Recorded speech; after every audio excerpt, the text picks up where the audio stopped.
අද අපි හදන්නේ එළු කිරි වලින් හදන චීස්. එහෙමත් නැත්නම් ගෝට් චීස්.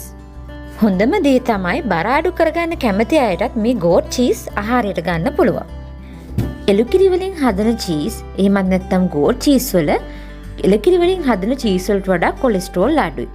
ඒ වගේම ගෝට් චීස් වල හෙල්දි ෆැට්ස් අඩංගු වෙනවා. ඒ නිසා කොලෙස්ටරෝල් තියෙන අයට, ඒ වගේම බර අඩු කරගන්න කැමති අයටත් ගෝට් චීස් ගොඩක් හොඳයි.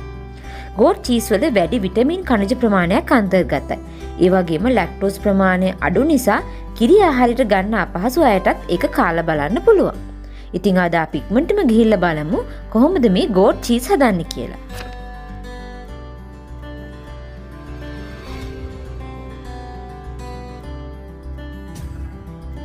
මුලින්ම අපිට ඕන වෙනවා ෆ්‍රෙෂ් එළු කිරි. එහෙමත් නැත්නම් ගෝට් මිල්ක් ලීටර් එකක්. ඊට අමතරව අපිට ඕන වෙනවා ලෙමන් යුෂ කෝප 3න් එකක්. එහෙමත් නැත්නම් මිලිලීටර් 75ක්. එහෙමත් නැත්නම් මේස හැඳි 5ක් අපිට ඕන වෙනවා. තව ඕන වෙනවා රස අණුව ලුණු ස්වල්පයක්. මුලින්ම පෑන් එකක් රත් කරලා අර එළු කිරි ලීටර් එක එකට දා ගන්නවා. අපි මේක හැඳි ගාමින් තමයි කුක් කර ගන්න ඕනේ. එතකොට තමයි හීට් එක හැමතැනම ඒකාකාරව පැතිරෙන්නේ. ඒ වගේම අඩු උෂ්ණත්වයේ රත් කරගන්නත් අමතක කරන්න එපා. මේ කිරි එක නටලා අපි ලිප් ඔෆ් කරන වෙලාව බලා ගන්න මම උෂ්ණත්වමානයක් පාවිච්චි කරනවා. ඒත් අපි හැමෝටම උෂ්ණත්වමානයක් ගෙදර නැහැනේ. ඉතින් ඒ අයට උඩට පෙන ඇවිල්ලා බුබුලු දාන්න පටන් ගන්න වෙලාවට ලිප් ඔෆ් කර ගන්න ඕන.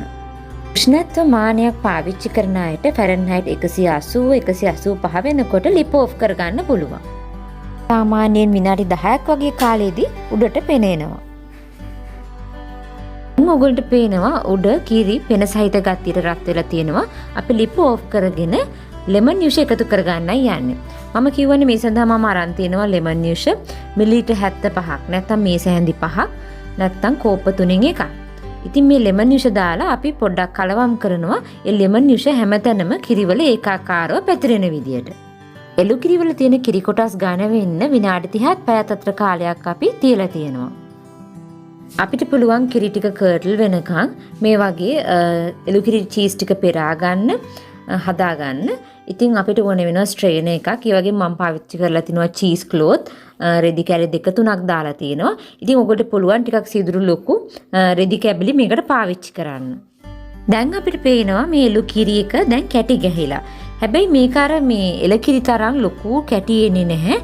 හරිම සොෆ්ට් පොඩි කැටි තමයි තියෙන්නේ. පැයකට විතර පස්සේ ඒක අපිට පෙරා ගන්න පුළුවන් මේ විදියට.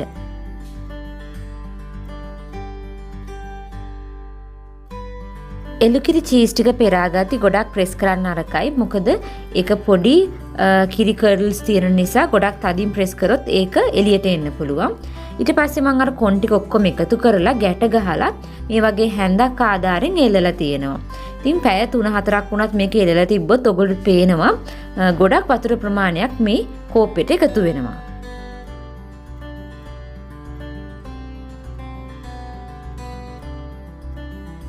පැය කීපයකට පස්සේ මේ වගේ එළු කිරි චීස් හැදිලා තියෙනවා. ඉතින් ඔයගොල්ලෝ පේනවා ඒක හරිම සොෆ්ට් චීස් එකක්. ටිකක් ක්‍රීම් චීස් වගේ. ඉතින් ඔයගොල්ලෝ මේකට රස අණුව ලුණු එකතු කරගන්න පුළුවන්. ඒ වගේම කැමති නම් හර්බ්ස් ಜಾති එකතු කරගන්න පුළුවන්.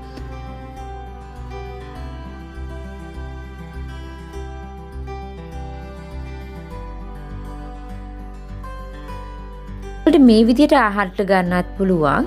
ඉතින් ඔයගොල්ලෝ චීස් ලොග් එකක් වගේ හදා ගන්න ඕන නම් මේ වගේ පොලිතින් රැපින් එකක් අරගෙන ඒ චීස් ටික දාලා ලොග් එකක් විදියට රෝල් කර ගන්න ඕනේ. ඊට පස්සේ ෆ්‍රිජ් එකේ පැය කීපයක් තියලා එළියට ගත්තාම හොඳට සෙට් වෙලා කෑලි කපන්න පුළුවන් විදියට චීස් එක හැදෙනවා.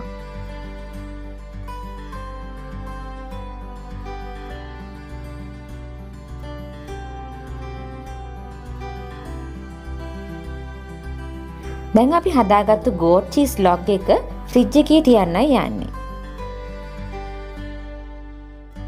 ඉතින් ෆ්‍රිජ් එකෙන් එළියට අරගෙන මේ වගේ පොලිතින් රැප් එක අයින් කරලා ඔයගොල්ලන්ට කෑලි වලට කපා ගන්න පුළුවන්. මේ චීස් එක අපි මේ එළ කිරි වලින් හදන චීස් එක වගේ ගොඩාක් හයිය නැහැ. හරිම සොෆ්ට්. ඒක කපලා බලනකොටම ඔයගොල්ලන්ට තේරෙනවා හරිම සොෆ්ට් එක.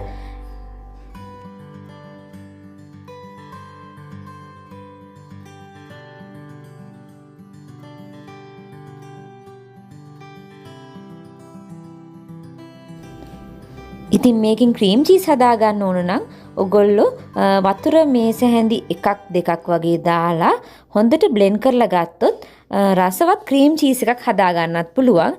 ඒක අපිට සාමාන්‍යයෙන් ස්ප්‍රෙඩ් එකක් විදියට පාවිච්චි කරන්නත් පුළුවන් වෙනවා. ඔයගොල්ලොත් ගෙදරදී මේ රසවත් පෝෂණීය ගෝට් චීස් හදලා බලන්න.